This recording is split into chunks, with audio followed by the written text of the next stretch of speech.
I'm Sarah from The Upcoming. Such a pleasure to meet you.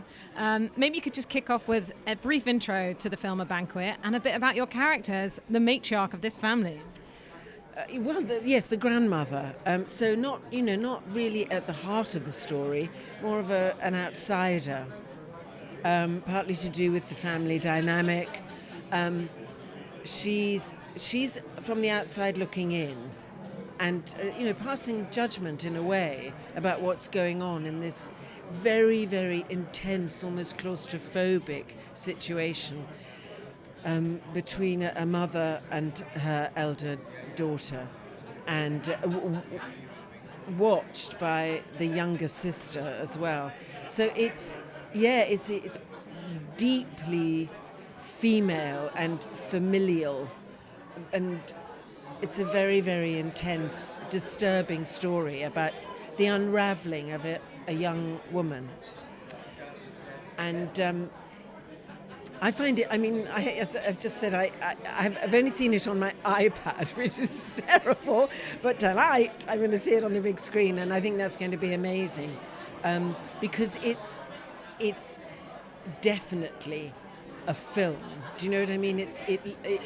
Even the way I've seen it, it looks amazing. You're drawn very powerfully into this intense family landscape by the look of the film, by the claustrophobic beauty, actually, of their home. And also, I was just talking to Ruth, the director, about, quality of sound on a film is so important. And I think on this particularly, because there are scenes to do with, actually scenes where people eat, and it becomes disturbing, that putting things in your mouth and masticating and the sound of that, and sound of food being prepared. It's all very unnerving, it's uneasy. So I think, there are lots of things about it which I'm longing to experience in the cinema, as it was intended to be seen and heard. And I'm really knocked out by the film, just seeing it the way I've seen it. I think it's utterly compelling, because you believe these people, you do believe in them, even though they are in a situation you hope to God you never have to live through or make decisions about as a mother, particularly. My character, being the grandmother, is, as I say, at a remove, and she doesn't have to take full responsibility. She'd like to take responsibility up to a certain extent, because she has opinions about the way things should be run, but she's not really on the front line. And it's interesting to see that how she mothered her daughter, who's now the grown-up, trying to mother another daughter. I think that's one of the aspects I found most fascinating, is kind of, although it sits in the horror genre, it's so much about, female relationships and different generations, and how we see mental illness, eating disorders, anxiety about, impending doom, with climate change. So do you think that was something very interesting to explore in the film? Yes, I think, as you've said, there are many layers to this film, and there are many points of connection, depending on who you are, what generation you are. I think that level of anxiety that's prevalent at the moment about the world must be felt very, very keenly by a younger generation than mine, obviously. I never had to read the world in that way. You deal, as you're developing into an adult, of course you deal with your personal anxieties, your insecurities about who you are, will you fit in, will you be liked, but I never had to think about the world.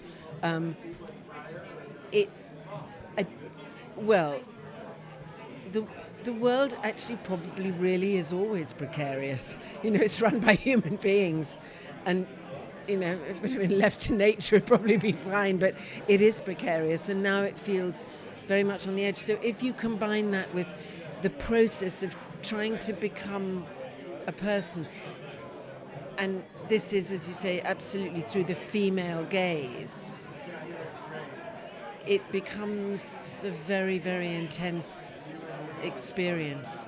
And, you know, who owns female bodies? That's always been an issue.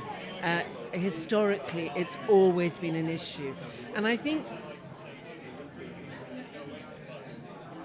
I do think this film carries mystery. I keep saying that, but I love that about it, because I love it when things aren't spelt out. And it dares to go to the dark heart and the mystery of what it is to be a person, to live in the world, to not have answers, to be responsible for other human beings, and to be female. Because I think we are mysterious, and I think that's great. But that is fearful, sometimes for you as a woman, but it's fearful for men. Historically it has been, and so we have been contained often, you know, and I just think there's a lot packed into this film, a lot to talk about, and you know, I haven't had those conversations yet because you know, no one I know has seen it apart from people who are in it, so I'm kind of really curious about that. Do you know what I mean, about the conversations that will happen as a result of this film, and I hope they happen soon and a lot. Just very finally, you know, having a female filmmaker at the helm, these complex female characters, do you feel like horror is becoming a medium where we can explore this in a way maybe it's not been able to in drama or other films? Well, certainly, you know, I'm not saying a man couldn't make this film, but there is a particular feeling of, I don't know, ownership about this. You know, well, I mean, every scene I did was, you know, with them, and it's a female gaze about a female story, and there's a feeling of safety as well, you know, absolute safety. You just feel understood. I mean, I didn't have to go through what the other actors had to go through, but I know what the feeling was like on set, and it was so easy, so collaborative. I'm, you know, makes it possible to go to these dark places, and there's an unspoken understanding actually about the territory that it broaches. And she is a real filmmaker. She's the real deal, and she's a gorgeous human being as well. So yeah.